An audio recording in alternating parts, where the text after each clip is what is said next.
record ko muna. So, yung ituturo ko sa'yo dito ngayon is yung paano tayo magsiset up ng trade gamit yung indicator natin na ano yun? HS, Edge Indicator. Oo, yun. So, Okay po. Pwede rin po ba siya sa computer or? pwede po. So, kasi dito sa itong gamit ko is laptop eh. So, pwede din siya gamitin. Okay. Oo. So, yung first step po is yung meron tayong na-receive na signal. So, yung signal natin is nandito. Itong signal na to, kasi medyo nahihirapan ako mag-pronounce ng S. So, dito. Okay. So, for example, dito meron tayong bagong entry kaninang alas 11, itong ban USDT perp. So, itong perp, ibig po sabihin dito, ma'am, is ito yung trading view. Meron ka na bang trading view, ma'am? Meron po. Oo. Nag-register ako nung last. Okay, so ito lang gagawin So natin. talaga pong importante ang trading view. Yes, ma'am, kasi doon tayo mag-check sa chart at may-measure tayo ng stop loss natin kasi para makakalculate natin yung risk natin kasi pag hindi natin measure yung stop loss natin is yung talo natin is hindi natin calculated. Kumbaga, yung purpose talaga ng risk management, ma'am, is malalaman mo kung paano or magkano yung matatalo sa iyo if ever yung trade mo is mag-a-against sa, kumbaga, kung nag-long ka, at least if ever matalo ka, alam mo na yung talo mo lang sa trade na to is $1. Kasi Okay po. kasi 'di ba yung karamihan is nagsi-set up lang agad ng trade tapos bumaba yung price. Ang nangyari, hindi niya alam yung paano yung risk management is kahit konti lang yung pagbaba ng price kasi malaki yung leverage niya, yung talo niya is malaki rin. Opo. So, Ganun po yung nangyari sa akin noong una. oo. So, kasi hindi mo namalayan na naka-leverage ka pala ng like sabihin natin 100 or 20 yung leverage mo tapos halos nag-all in ka. So later on i-explain ko yan sa iyo yung regarding sa bagay na yan. So first step natin is ito, meron tayong signal. So I think magno-notify yan sa iyo. Meron tayong bago itong ban USDT perp. So after nito, so meron ka ng access dito, ma'am, sa indicator natin. O nakikita mo na siya sa trading view mo? Nag-applicable Opo yung HS Edge po. Okay, so yung dito, ma'am, 'di ba meron tayong Binance Futures, meron tayong Binance Spot or margin. Ditong sa Binance Futures, ma'am, itong mga USDT perp, applicable din po to siya sa spot. Kasi basically USDT lang dito siya. Ang kaibahan lang sa kanila, ma'am, kaya iba-iba yung chart nila. So for example dito, meron tayong ADA USDT Perpetual Futures, pero pag itinipe natin yung ADA USDT, ito yung chart sa spot trade, which is halos magkapareho lang din sila, 'di ba? Yung price is 1.20. Yung sa futures naman is yung ADA USDT perp. Ito, Binance rin. So, tandaan natin dito na dapat yung exchange is Binance. So, dyan, makikita natin is 1.20 din yung price. So, halos magkapareha lang sila. Yung structure nila, pareha lang. Ang kaibahan lang kasi, ma'am, is sometimes dito sa futures is meron silang difference sa price. Kumbaga, sa futures is nasa 119 pa. Tapos yung sa spot is nasa 121 na siya. So, kung nag-i-scalp trade ka, so dapat meron ka talagang, yung ginagamit mo talagang chart is yung futures para accurate yung trade mo. Kasi, syempre, kahit konting number lang yan, pag nasa futures ka, dapat yung, yung take profit mo or stop loss mo is accurate. Pero since yung strategy natin is swing trade, kaya applicable din to siya kahit sa spot trade mo i-set up. Kasi, alam mo na ba yung swing trade, ma'am? Yung swing trade po ata is yung pataas. Tama po ba? So, ganito po yan, ma'am. So, meron tayong types of traders. So, kung gusto mo, pwede mong i-take note yan. So, meron tayong types of traders. So, ang una po is yung investor. So, yung investor po, matatawag pa rin natin siyang trader, pero yung target niya or yung goal niya is long term. Kumbaga, aabot siya ng years. Aabot siya ng years, 3 years, 5 years, bago siya mag-take profit. Kasi meron na siyang target price na dun lang siya mag-take profit. So, yung ikalawa naman po, ma'am, is yung swing trader. So, yung swing trader, ma'am, is like, magsiset up ka ng trade, most likely, kukunin mo yung profit mo is within weeks or months. Or pwede rin 3 days. After 3 days, pag tingin mo na mataas na yung price, so pwede ka mag-take profit. So, ang ikatatlo naman po, ma'am, is yung day trader. So, yung day trader, ma'am, is like for example, yung kanina natin, itong ADA trade natin na na-hit yung stop loss kasi bumaba yung price. Kasi dapat pala dito yung stop loss ko is nasa mas previous low. Kasi dito tight stop loss yung ginamit ko kasi yung bullishness ng market dito nakikita natin na mas mataas yung chance niya na mag-pump na siya. Kaso kaya nga hindi natin na pre-predict si market. So balik tayo dito. Yun yung day trade. So kumbaga, yung sa day trade, ma'am, pag set up mo ngayon ng trade mo, mamaya or bukas meron ka ng result. It's either na panalo ka or talo. Ganun lang po siya kadali. So, yung ikaapat naman po is yung tinatawag nating na scalping. So, yung scalping, ma'am, is dito tayo magbe-base na sa lower time frame. So, kanina, investor, magbe-base tayo dito sa months and weeks. Sa time frame na months, weeks, and day. Kung investor ka, dyan ka titingin. Kung sa tingin mo na like dito, nung December 20, dito meron tayong long signal, investor ka.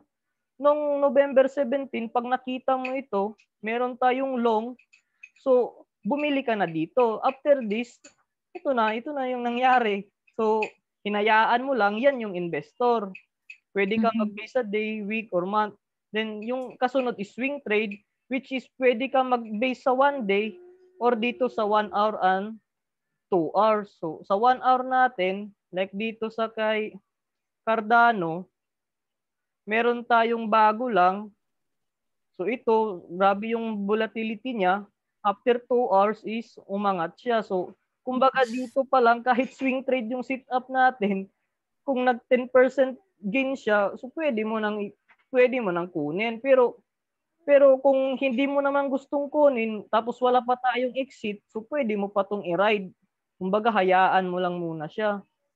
So, ganyan po yung swing trade. So, yung day trade naman is yung setup na hindi tayo nagbe-base na dito. Kasi, yun nga, if ever may trade ka, it's either na mamaya or bukas may result ka na. Then, pagkatapos ng day trade, meron din tayong scalp trade. So, yung scalp trading naman, ma'am, is dito na tayo sa lower time frame. So, kumbaga, if ever umakyat lang siya ng konti, pwede mo nang i-take profit. Kumbaga, hindi po ba mas matatalo po kayo sa babayaran? Hindi naman po, ma'am, kasi dapat yung, like for example, yung fees sa Binance, ma'am, ganito yung fees sa Binance. So, sa spot, yung total transaction fee, ma'am, is 0.2%. Buy and sell na to siya. So, pag nag-buy ka ng 100, worth $100, meron kang minus dyan na 0.1%. So, yung 0.1% ng 100 mo is, magkano, ma'am? $0.1, di ba? So, yung marireceive mong, kumbaga yung worth na lang ng pagbili mo, yung matanggap mo na yung coin na binili mo is around, ganito na lang siya, 99.9.9. So, after nito, ma'am, if ever nagka-profit ka na, so yung 100 mo naging 200 na siya. So pag 200 yan, ma'am, pag magsi-sell ka na, is meron ka na namang 0.1% na transaction fee. So which is, yung 0.1 ng 200 is 0.2. So, yung matatanggap mo na lang is around 199.8. So, ganyan po yung transaction fees, ma'am. Sa itong transaction fees na to is sa spot trading. While sa futures, ganito yung transaction fee niya. So, pag nag-buy ka, so futures tayo, so nag-buy ka ng 100, yung transaction fee lang sa futures, ma'am, is pag-buy mo is around 0.02. 0.02%. So, So, mas mababa siya. mas mababa siya. So, dito, yung matatanggap mo is around, magkano ba? 98. So, ganyan, di ba? O, tama ba? So, ganyan. So, pag magsisell ka na, kumbaga, ito na yung pera mo. So, dapat para maging profitable ka, i-cover mo muna itong 0.02%. So, kumbaga kahit nag-up siya ng konting price, wag mo munang i-sell kasi hindi pa na-cover yung transaction fee mo. Kasi di ba pag mag-sell ka is, pag sa futures naman po, ma'am, pag nag-sell ka na, yung transaction fee is 0.04%. So, ganyan po siya. So, kung pag-sell mo is 200 na, so, minus 0.04%, so, yun yung i-minus sa'yo. So, dito, mga 99.96. Oo, 96. So, yan yung matatanggap mo lang. So, ganyan po yung transaction fees. So, hindi ka ganun malulugi pag yung profit mo is kina-cover mo yung transaction fee. So, pag-buy mo pa lang, meron ng bayad. Pag sell mo, meron na din siyang bayad. So, yung scalp trade, so ganito yung mangyayari. So, nag-entry ka dito, for example, nag-entry ka sa price na to, which is around 1.205 o 1.204. So, pag umakyat lang siya ng around, kasi yung sa futures natin is total of 0.06%, di ba? Kung sa futures. Oo, kung sa futures tayo, 0.02% plus 0.4, ito, 0.06. Pag sa spot naman po is, ang total ng transaction fee natin is 0.2. So, pag dito, ma'am, pag nag-entry ka, itong icon na to, which is, ang name nito is price range, dito ka nakapag-entry. So, i-zoom in ko para makikita mo talaga. So, pag nag-pump siya, ma'am, ng around, kung kumbaga futures to, o ito, nag-pump siya ng 0.07%, nasa profit ka na dito.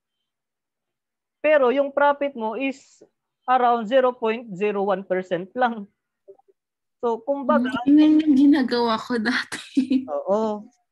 So, ganyan po yun. So, ang problema lang dito, ma'am, is kung nag-close ka kasi while nag-close ka, ma'am, ang nangyayari dyan is habang pre-process pa yung pag-sell ng computer sa nabili mo is may chances na mag-drop siya ng around mga 0.2% or even mas mababa pa, biglang mag-drop.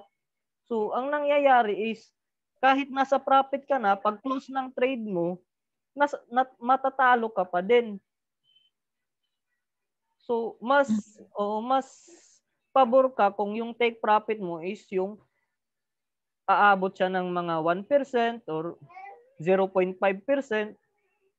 So, mas profitable ka doon. Tapos, kung gagamitan mo pa ng risk management, at least alam mo na if ever ano man yung yung ma-hit man yung stop loss mo, manageable na yung talo mo kasi nakakalculate mo na. So, balik tayo sa setup natin. So, at least meron ka ng idea yung mga types of trades, tapos yung transaction fees sa Binance. So, balik tayo sa strategy natin. So, for example dito, saan na ba yun?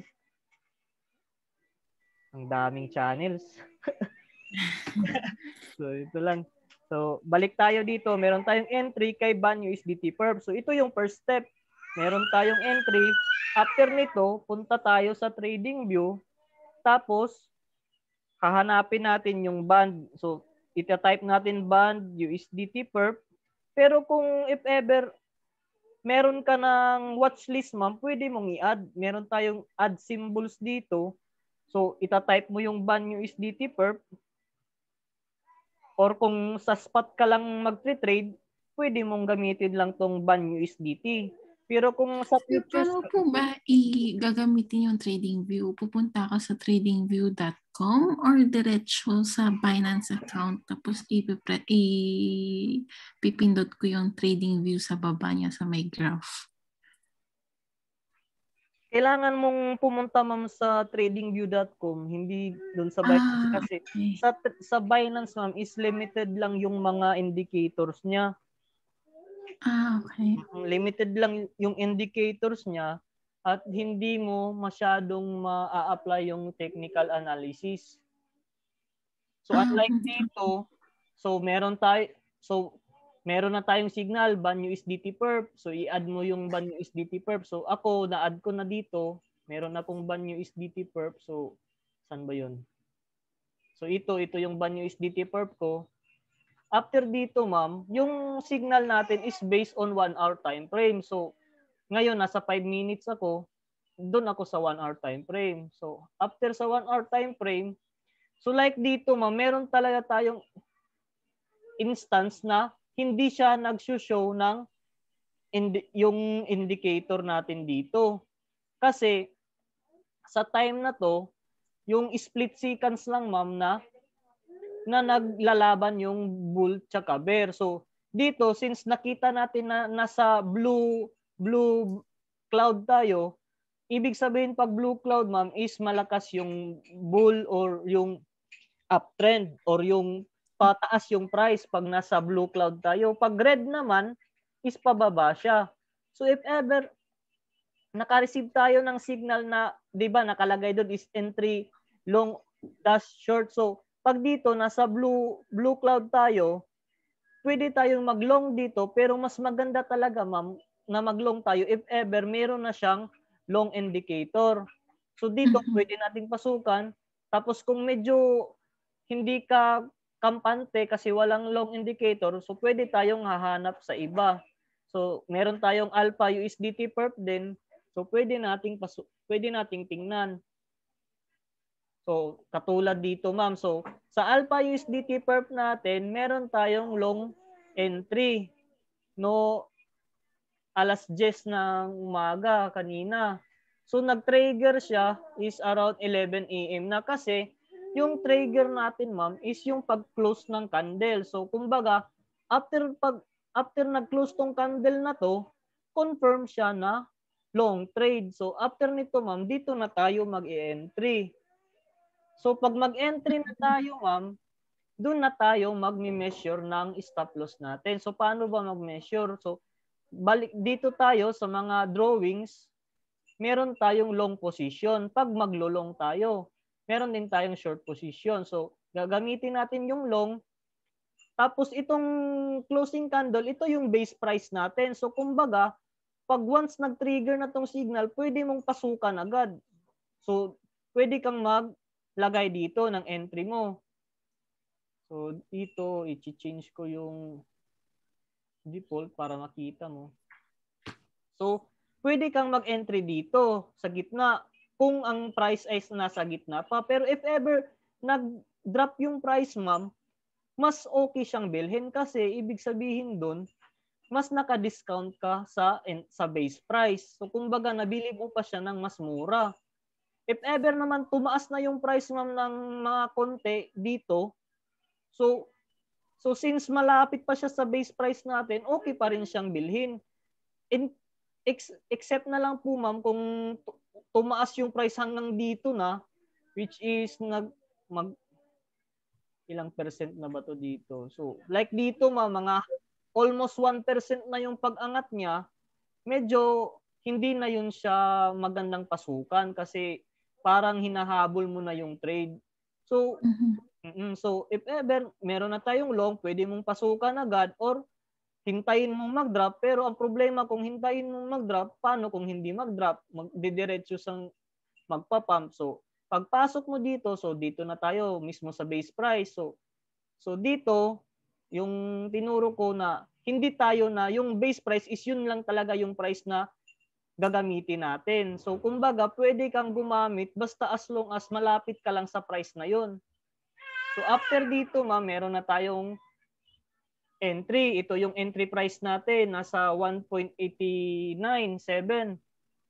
Imi-measure na natin yung stop loss.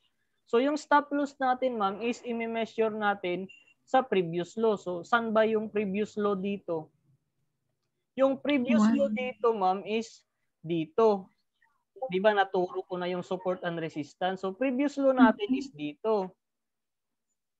So pag nasa previous low ka, mag-set up, dapat ma'am is slightly below sa candle na to. Hindi mo ilalagay sa mismong candle. Dapat medyo nasa konti dito. Or kung mas kampante ka sa coin, like gusto mo siyang i-hold ng matagal, pwede mong i-set up yung previous low sa mas previous low pa dito. Which is nasa 8.47% na yung stop loss mo. So, ganito yung example natin. So para mas safe kasi medyo beginner ka pa, pwede yung stop loss mo dito, pero yung stop loss is 8.46% and yung price is nasa 1.73668. So, meron ka ng stop loss, meron ka ng measured stop loss. Ang next dito, ma'am, so step 2 siya. So sa step 3 natin is magka-calculate na tayo ng risk. So ito na yung calculator natin. So sa calculator natin, ma'am, itong account balance is ito yung pera mo sa spot or yung sa futures. Kung if ever sa futures ka mag-trade, ito yung available balance mo sa futures. So for example, yung available balance mo is $100. Tapos, yung stop loss mo is magkano? Nasa 1.7366, tapos ang percentage niya is 8.46% from your entry price. So, kumbaga ma'am, dito sa entry price, may chance po ma'am na magkaiba tayo ng stop loss percentage, pero pareha lang tayo ng stop loss. Kasi pwede naman na ikaw nakapasok ka dito, ako naman nakapasok ako dito. So, pag dito ako nakapasok, so, syempre, yung stop loss percentage ko is nasa 8.85% na. Tapos yung iba is nakapasok dito. So, yung stop loss percentage niya is 7.76% lang. Pero yung stop loss price is magkatulad pa rin tayo. So, since ikaw dito, kumbaga nakapasok, so ito yung stop loss mo, 8.40%, ito yung ilalagay mo dito. 8.40%. So, yung leverage, so may idea ka na ba ma'am sa leverage? Yan po ata yung kung gaano siya ka-risky.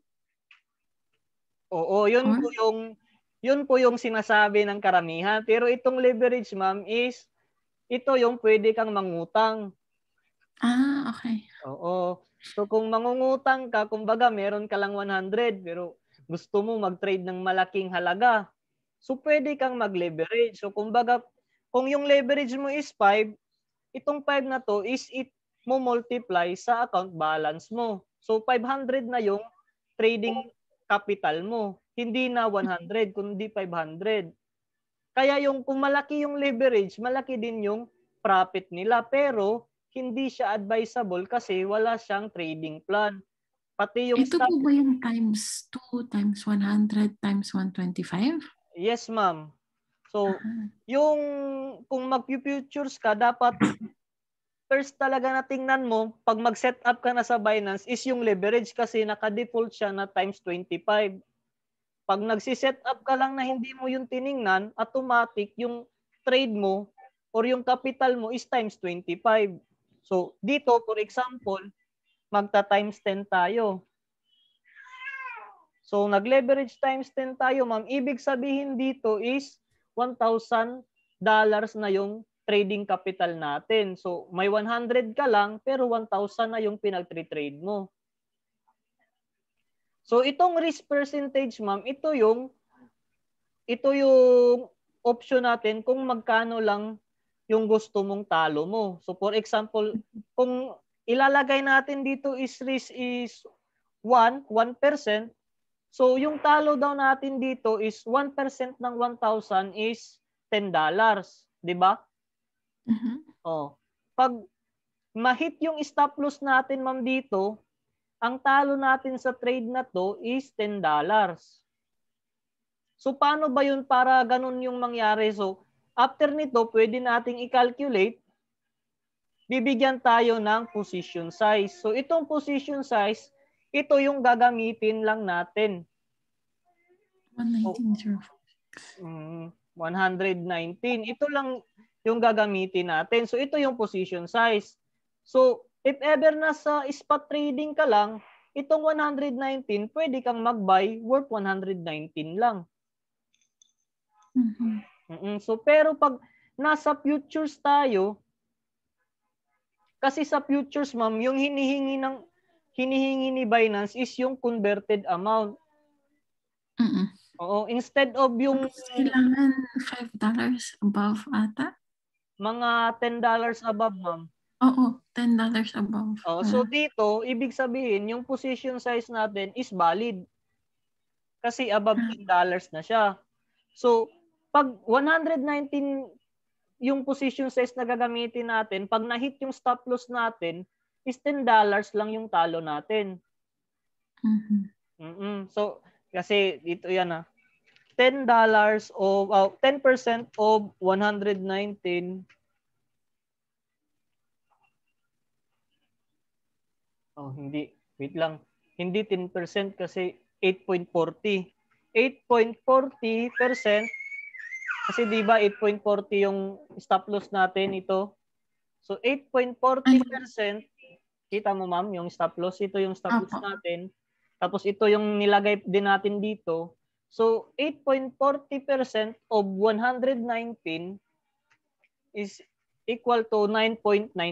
So if ever ma-hit yung stop loss natin, ito lang yung talo mo. Or medyo mataas ng konti, mga nasa $10 kasi meron din tayong transaction fee, konting transaction fee. So at least sa risk management na to, alam mo yung talo mo. So kahit ganito yung stop loss mo, alam mo na $10 lang yung talo mo dito. So balik tayo sa calculator. Since yung coin amount ang hinihingi ni Binance, dito natin ilagay yung entry price. So, itong entry price na to is yung price na kung saan ka nakapasok. So, if ever naka-market price ka lang, so pwede mo pa rin siyang ilagay dito. Like for example, ngayon yung entry price na sinet up mo dito is around 1.895, pwede mong ilagay dyan dito. Or kung medyo sa tingin mo is tumaas na siya ng konti bago mo nabili, so pwede mong ilagay dito na 7. So pag i-calculate mo na naman to, meron ka ng converted amount. So itong converted amount is ito yung ilalagay mo dito. So ito na yung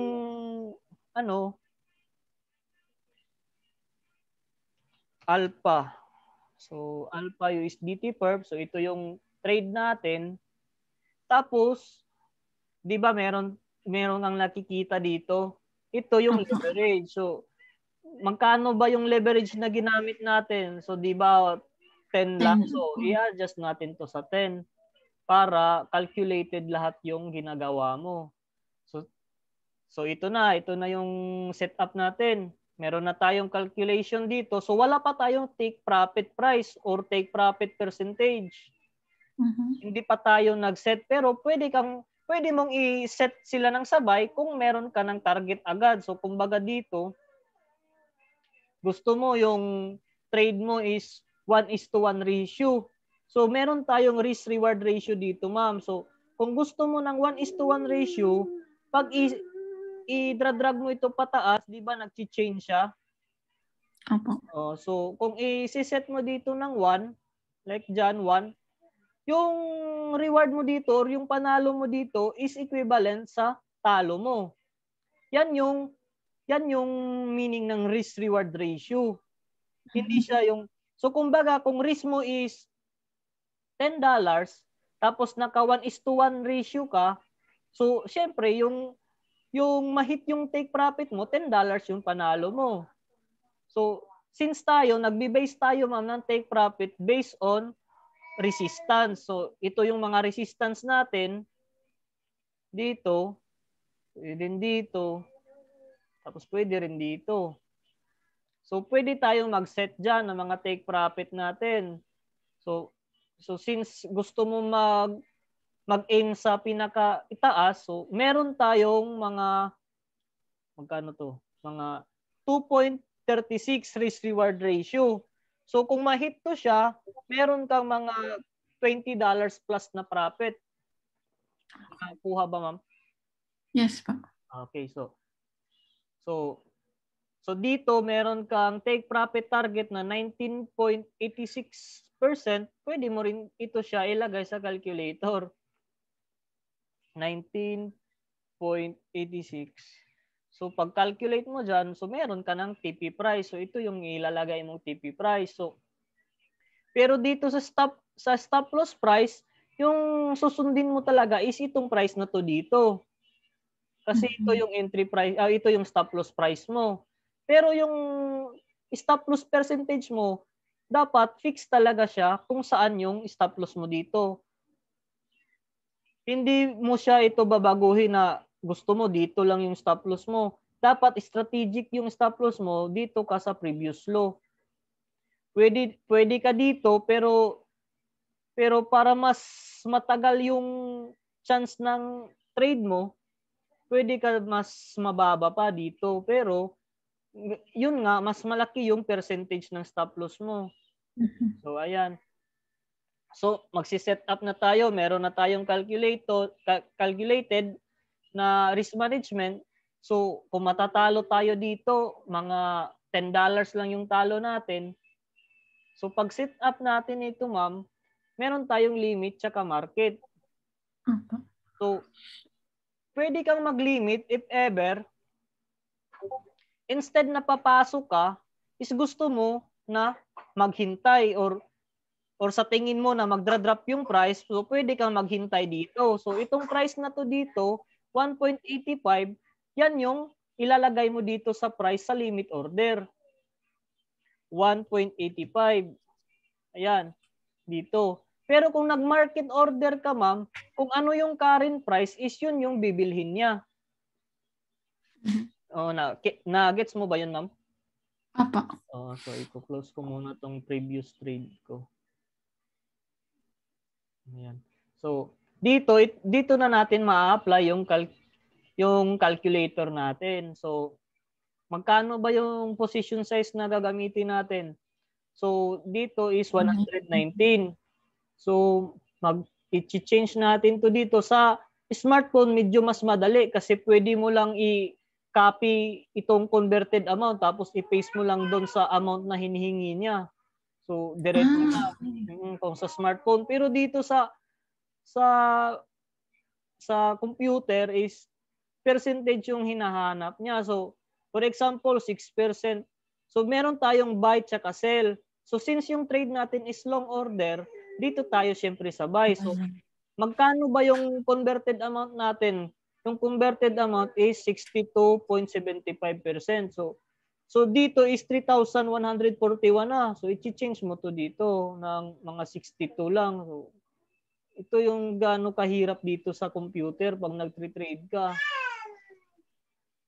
Kasi hindi mo mai-specific. So ganito na lang, example lang naman 'to. Sige. Kung sa ano yan sa smartphone ka, pwede mong i-copy paste lang tong converted amount. So 119 lang yung magagamit mo. Ito din kasi yung style ni Binance or mga gimmick nila na para mapilitan ka talaga mag-trade ng malaking amount kahit wala kang strategy. So, kasi bakit ka mapipilitan mag-trade ng 524 alpha? Is na $119 lang naman yung i-trade mo. So, ganun po yun. So, after doon, dito, i-set up mo na yung stop loss mo. Stop loss tsaka take profit. So, i-click-click mo yan. Pero siguro ganun yung nangyari sa akin, ma'am, kasi 1% ng position size ko, 1% yung minimum dito. Yung USDT ko is nasa 10,000 na siya. Pero siguro kung yung balance mo is around 100 lang, so syempre mas madali siyang i-percentage. So siguro pag ganun po is pwede lang maging 62.75 alpha dito. So meron na tayong dito, pwede na nating i-set up yung take profit at stop loss. So itong mark price, ibig sabihin ditong mark price, ma'am, is yung price sa Binance. Kung ano yung price ni Binance, like ito is Binance Exchange, ito yung sinusunod nating price, yung mismong price ni Binance. Kasi itong isa, ma'am, itong last price, ito yung average price ng mga exchanges. Kumbaga overall price sa lahat ng mga exchanges. So kumbaga si Binance is nasa 1.80, tapos si Coinbase is 1.81, tapos yung ibang exchange is 1.83. So i-combine yan, yung average price is yun yung last price. So tayo dito lang tayo sa mark price kasi sa Binance naman tayo nagtre-trade. So yung stop loss natin is yung ito, 1.736. So ilalagay mo na yun dito sa pag-setup mo. Stop loss is 1.736. So ayan. So yung take profit mo. So pwede mong gamitin yung sinet up mong take profit na nasa 2.272. So take profit mo is 2.272. Pero kahit meron kang take profit, ma'am, as long as nasa profit ka na, pwede mo naman i-close yung trade mo. Hindi naman necessary na kailangan pa talagang i-hit yung take profit level mo. So kung sa tingin mo na umangat siya tapos may chance na magdadump, so sa time pa yun, pwede mong i-close yung trade mo at mag-take profit ka. Or kung hindi, pwede mo namang i-advance yung stop loss mo. So dito, market order na tayo. So meron na tayong stop loss. Itong stop loss talaga, ma'am, yung pinaka-importante. Tsaka itong calculator natin. Kasi if ever anong mamangyari sa trade na to, alam mo na $10 lang yung talo mo dito. So after nito, ibabaylong mo na. So after ng baylong is lalabas yan dito. Order rejected, unable to fill daw. Bakit? Ganyan po ang nangyayari sa akin. Ganyan ang nangyayari sa'yo? So, Apo, hindi. No, dati, yung first timer na yung hindi pa ako nagka-calculate ng stop loss. oo, so, Tinatry kong mag-ano lang ng $1 kaso ayaw or cents, ayaw din niya. so, ito po yun. So, pag baylong natin, so, order rejected, unable to fill. So, kasi nangyayari dito is yung take profit siguro natin is malapit na sa ano, pero malayo pa naman. Tapos yung stop loss natin is dito. Kasi dapat yung pag-entry pa lang natin is dito na tayo. So i-set ko na lang dito sa bago.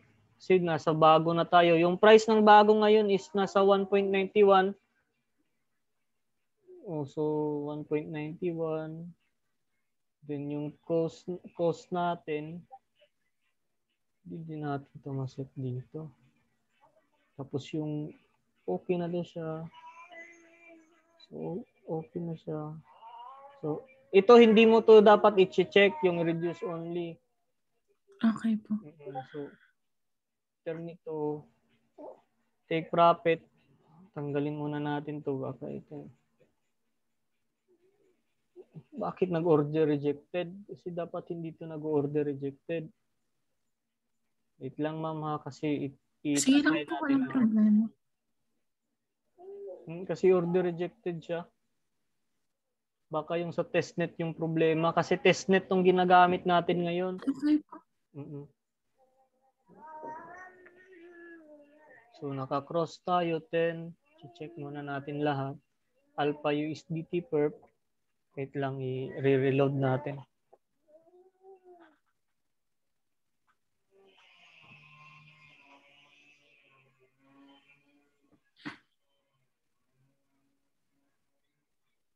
Ayan, so dito dapat i-change muna natin to. So dapat yung account natin is mga 100 lang.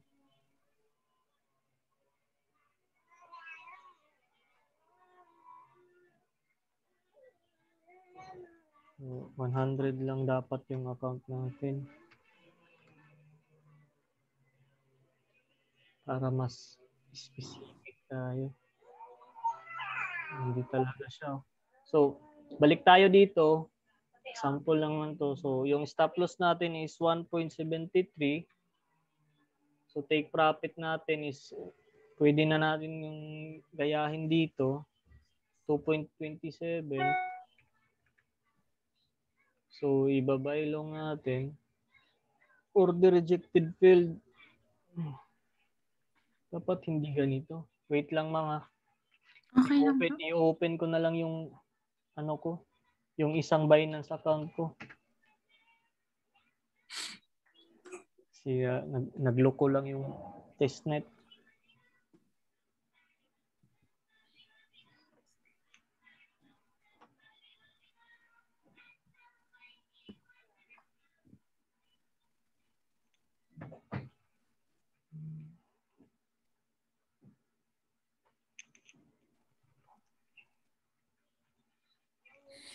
Oops. So at least meron ka ng idea yung paano mag-calculate ng risk. Tapos after sa pag-calculate mo ng risk, meron na tayong ito. Ito yung mga ilalagay mo sa Binance pag set up. Nagloko pa yung testnet. Dito tayo sa isang account ko.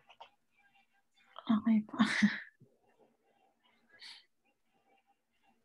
I think meron akong mga $6 dito sa futures. Pwede na natin yung magamit.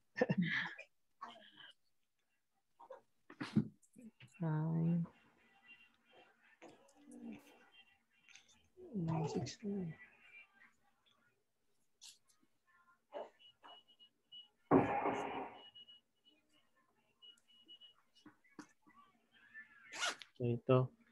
Kasi itong account na to, ito yung ginagamit ko for mga experiment. Oo, pero wag niyong gawin to kasi delikado pag ganito. Kaya meron lang akong mga $6 dito. Pero pwede po ba yan? Same name? Hindi po. Yung isang account ko ibang... oo. Yung name pwede. Pero yung email dapat hindi magkapareha. Okay. Oo. Pwede lang yung name.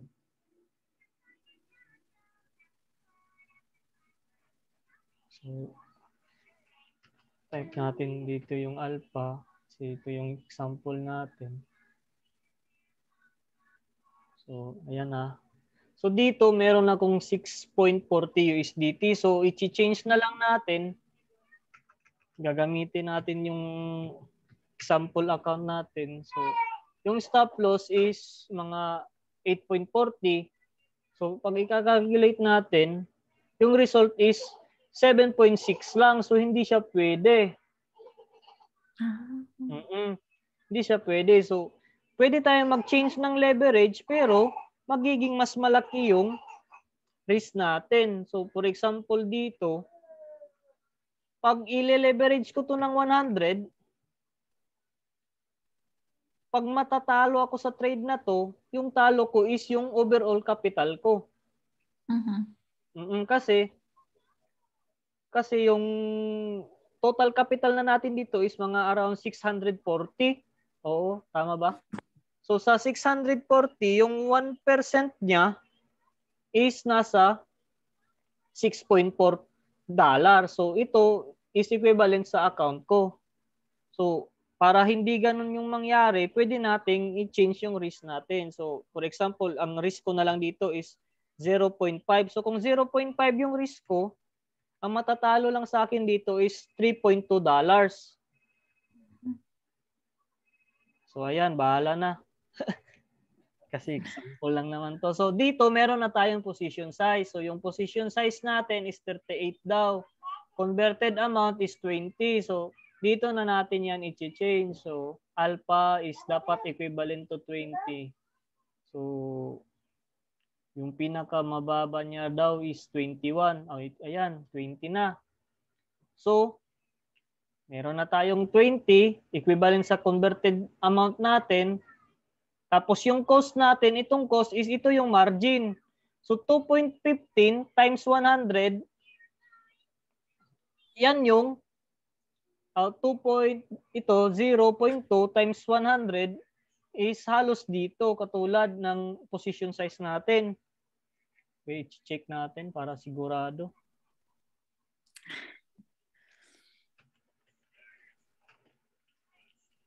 Kasi parang hindi eh.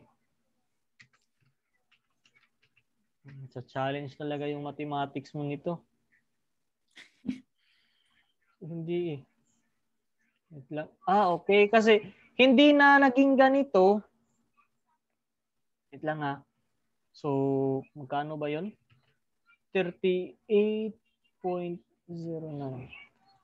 38.09 divided by 100. So, dapat 3.80. 38 lang. Okay. So, yung problema natin dito is yung cross. Itong leverage. Hindi pala yung cross. Itong leverage. Kasi, di ba, yung leverage ko is 100. Opo. So, yung leverage natin dito is 20 lang. So, pinakamalaki is 50. So, dito na lang tayo sa 50. So, since nasa 50 tayo, yung sa calculator ko, is gagawin kong 50. Dito, gagawin ko na lang 50. So, tapos yung risk ko dito, siyempre, kukunti siya. So, nasa above $10 naman tayo.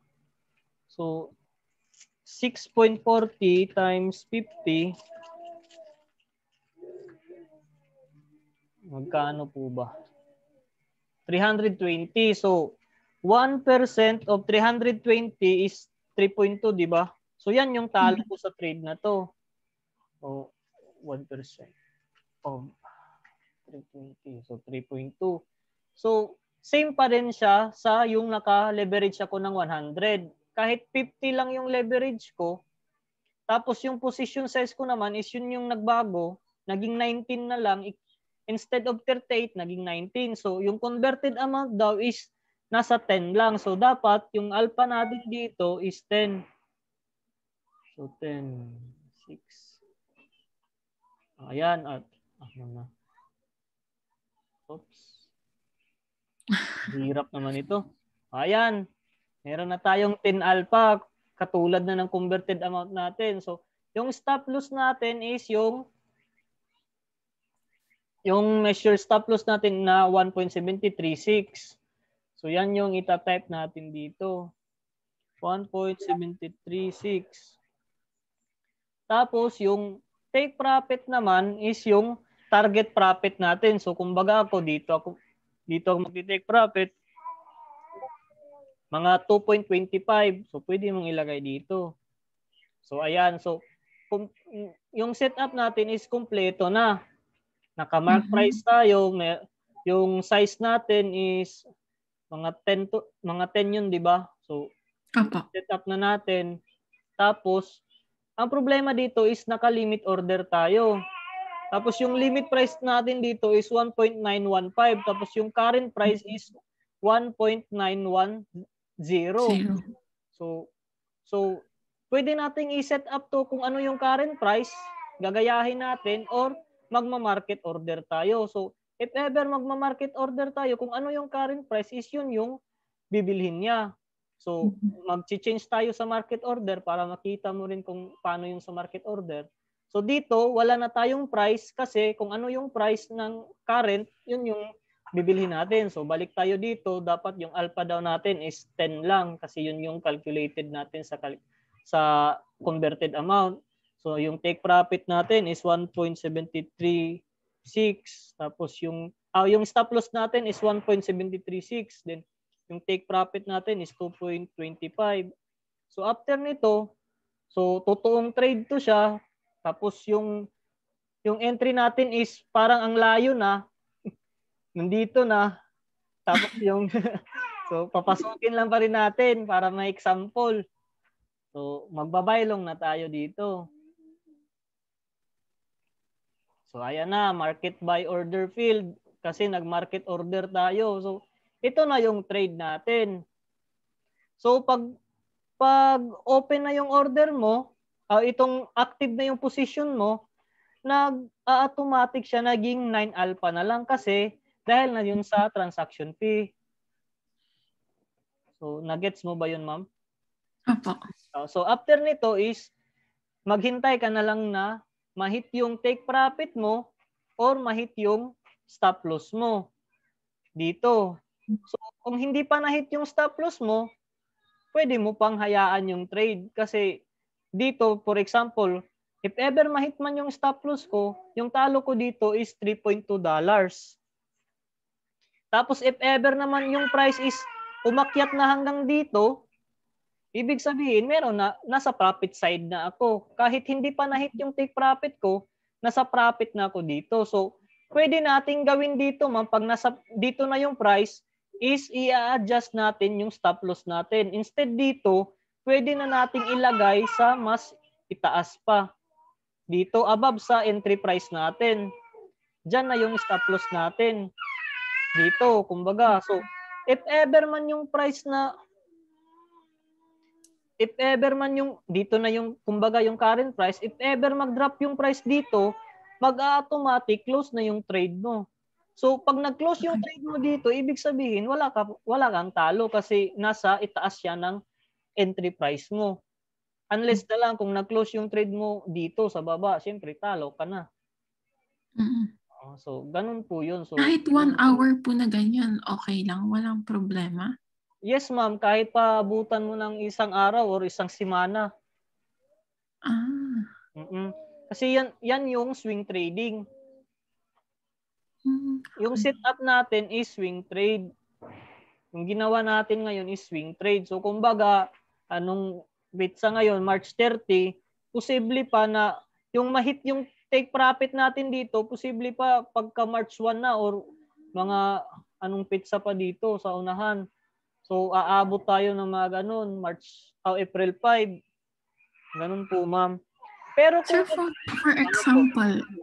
example lang, dun sa 2.1500, dun ako kumuha ng profit. Kung sakali ba na pumunta siya, dito, oo. Opo. Kung sakali po ba na mas mataas ang profit? Yes, ma'am. So, kumbaga, di ba, wait lang ha, i-explain ko sa'yo. So, sa calculator natin, position size natin is 19. So, kung i-calculate natin dito tayo pumasok 19. So, 19 yung pagpasok natin dito, 19 yung gamit natin na position size. So, umangat siya umangat siya kumbaga ng mga 9%. So, sabihin natin 9%. So, pag-calculate yan ng profit mo, ma'am, is 9% of 19. So, 9% of 19, meron ka ng $1.71 pag yung price is umabot na dyan. Nakuha mo ba dito? Opo, So kung opo. mag-take profit ka na dyan, sa level na yan, meron kang $1.21 dito. Pero yun nga, kung So, mas okay po ba na mag-start ng $10 or pa? ano po ma'am? Mas okay po na mag-start ng $10? Pwede po naman kung mag-start ka ng $10, pero yun nga, yung profit mo is ganitong level lang naman, 1.71. Okay. Oo. So, for example, itong setup nga natin, yung ginamit ko lang na account is 6 USDT lang. 'Di ba? Kanina is 6.4 USDT. So, ang ginamit, yung margin ko dito sa trade na to is around 0.3 lang, or ito yung margin 0.34. Okay. So, kahit 10 USDT lang yung trade mo, o yung capital mo, pwede naman siya. Pero, yun nga, for example, dito sa trade ko, calculated risk na siya. Pero yung risk ko dito, ma'am, is almost 50% sa capital ko. Kasi di ba, if ever matalo ako sa trade na to, yung talo ko is around $3.2. Opo. Oo. So, 50% yung risk ko dito. Pero okay lang kasi example lang, tapos maliit lang na USDT. Pero pag kayo na, dapat yung calculation nyo, for example dito tayo, yung $10 lang yung account mo, then stop loss, kumbaga is mga nasa 5.3%, yung leverage mo, dito ka na pwede mag-change, pero meron kang risk percentage na calculated. So, kumbaga, for example, dito, magli-leverage ka ng 100. So, tapos risk mo is 1%. So, bibigyan ka na ng position size, tapos converted amount, ito yung gagamitin mo. So, overall, ma'am, yung trade mo dito is $1,000. Okay. So, sa $1,000, ma'am, 1% ng $1,000 is 10. So, ibig sabihin, if ever ma-hit yung stop loss mo, liquidated ka. Ganun yung risk mo dyan. So, para hindi ganun yung mangyari, pwede kang mag-risk ng 0. Kumbaga, kung 0.50, syempre, yung talo mo dito is $5 din. So, pwede kang mag-risk lang ng mga gusto mo, yung risk mo dito, $1 lang yung risk mo. So, pwede mong gawin 0.1. So, sa 0.1, yung position size mo, tapos converted amount, ito lang yung gagamitin mo. So, if ever man na matatalo ka sa trade na to, yung talo mo lang dito is $1. Nagets ba? So, for example, yung kanina, yung stop loss natin is 8.40. Lagay natin yung 8.40. So, above $10 pa yung position size mo, ibig sabihin, pwede mo pa siyang pasukan. Nakakalculate yung risk mo. So, if ever ma-hit yung stop loss mo, $1 lang yung talo mo dito. Okay. So, after matalo ka ng $1, yung remaining balance mo na lang is $9 na lang. So, at least, sa trade na to, pag matalo ka man, may $9 ka pa. Kaysa sa naubos talaga yung lahat ng pera mo.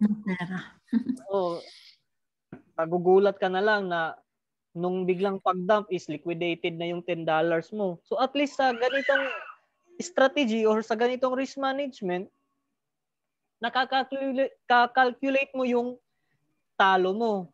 So, dito kung if ever matalo ka, may matitira pa sa yung $9 and so on. So, for example dito, ma'am, mas magandang idea kung ganito, every day, meron kang limit na risk. So, ibig sabihin nun, kumbaga, sa ngayong araw, gusto ko, risk ko lang is 1%. So, dapat, if ever, hindi ka na mag-overtrade, kumbaga. So, for example, $10 mo, yung 1% mo pala dito is 0.1. So, sa trade na to, dito lang yung limit mo. Pero kung if ever naman kung risk mo sa capital mo is 2%, pwede mo namang gawin pa rin to ganito, 0.1. Tapos sa isang trade mo naman, yung risk mo pa rin is 0.1. So if sa ngayong araw na to, if ever matatalo ka sa dalawang trade, ang overall na talo mo is $2 lang. So kung sa $2 na talo mo per day, meron ka pang mga 5 trades. Or 10 trades kasi dalawang trades yun. So meron ka pang 10 trades. So imposible naman siguro nasa 10 trades mo tapos mga tamang entry lang halos lahat talo. Hindi naman siguro ganun, di ba? So kung meron kang panalo, yun na yung kumbaga cycle na siya. Hindi na siya yung katulad lang ng nanalo ka ngayon, pagkabukas liquidated na. Kasi hindi mo kinakalculate yung risk mo. Yan talaga yung nangyayari. So yun yung nangyayari din sa iba na malaki yung profit nila ngayon, bukas makalawa, ubos na yung lahat. So ito yung margin ratio po ba, once na nag-red, talagang ubos na? Ito po, ma'am? Yung margin ratio po. Yes, ma'am. Okay. So, pag ganito yung mangyayari dito sa margin ratio, may chance na i-close na yung trade mo.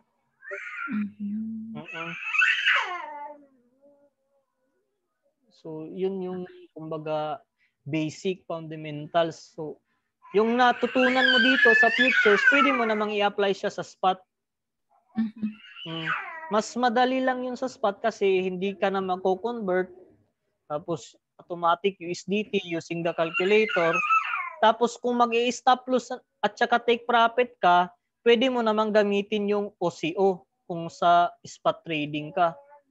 So meron tayong instruction dito kung paano yung OCO. Saan ba yung OCO? Sa trading accounts yata. So ito. So ganito yung mag-set up ka ng OCO. Yan. So magsisell ka, meron kang take profit, meron kang stop loss. So kahit nasa spot ka lang, meron kang risk management pa rin. Okay. So if ever meron ka pang mga katanungan, ma'am, pwede mo lang akong i-chat. Okay po. Pwede kang mag-practice ngayon, mag-trade, gamitan mo lang ng risk management. So kumbaga, kung gusto mo pa talaga na mas konti pa yung talo mo, 0.05. 0.05, yan. So, pwede rin po bang 0.01? Pwede. Basta as long as yung position size mo is above $10. Kasi hindi na ito kumbaga hindi na ito tatanggapin ni Binance. Okay po. Minimum kasi yung $10. So, yun nga yung trade natin is $1 yung talo. Okay na nga kasi tulad din yan. So, nakapag-trade pa tayo kahit na $10 lang yung account natin, at least naka-calculate yung risk natin, hindi siya sugal. Kasi kung hindi mo kina-calculate, so sa isang iglap, yung $10 mo, malulusaw agad yan. Okay po. So, ganun lang po siya. So, meron din tayong trading journal. So, kumbaga, dito sa trading journal, pwede mong ilagay yung mga trades mo para makakalculate mo, kumbaga, may improve mo yung sarili mo. Kasi ma-check mo yung mga trades mo kung ano yung tama, ano yung medyo nadihado ka. Ganun po. Okay po. So, okay na ba tayo, ma'am? Yes po, okay na po. Maraming salamat. Wala ka na katanungan po? Wala na po. Sa ngayon, wala na. Okay. So, if ever meron, mag-chat ka lang tapos kung hindi pa talaga medyo malinaw, magsiset na naman tayo ng ganito. Sige po.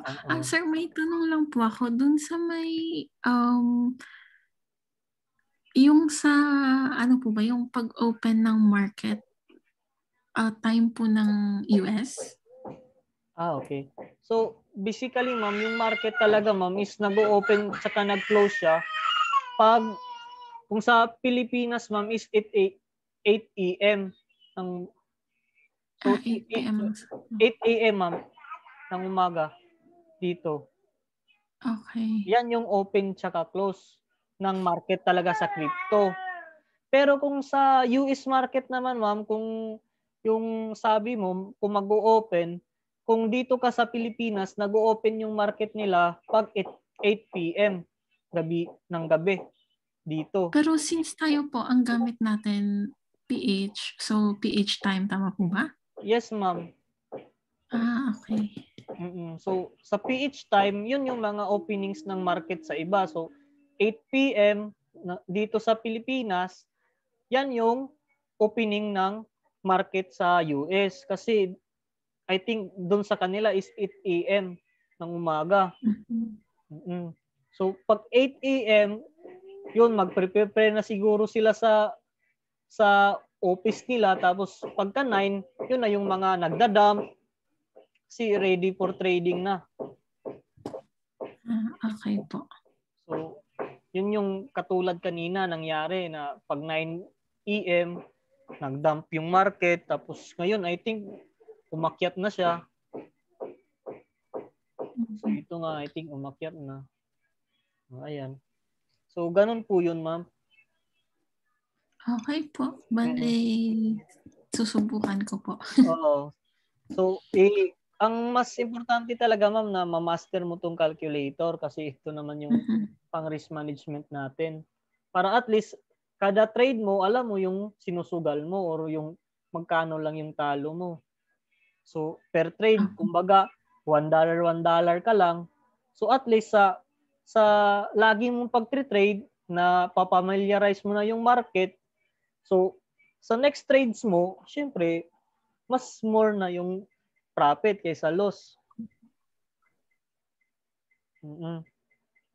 So, I think okay na tayo, ma'am. Yes po, okay na kasi po. parang marami nang nag-chat din, no? Sige, ma'am. Okay po. Thank you. So yung sa recording po, makukuha ko siya sa group or sa email? Pwede rin i-email ko na lang siguro sa'yo. Okay po. Oo. Or kaya pwede din sa group para yung mga bago din mas madali na din sa part ko.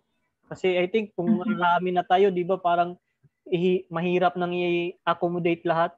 Like dito parang gusto din to sila magpa one-on-one Zoom.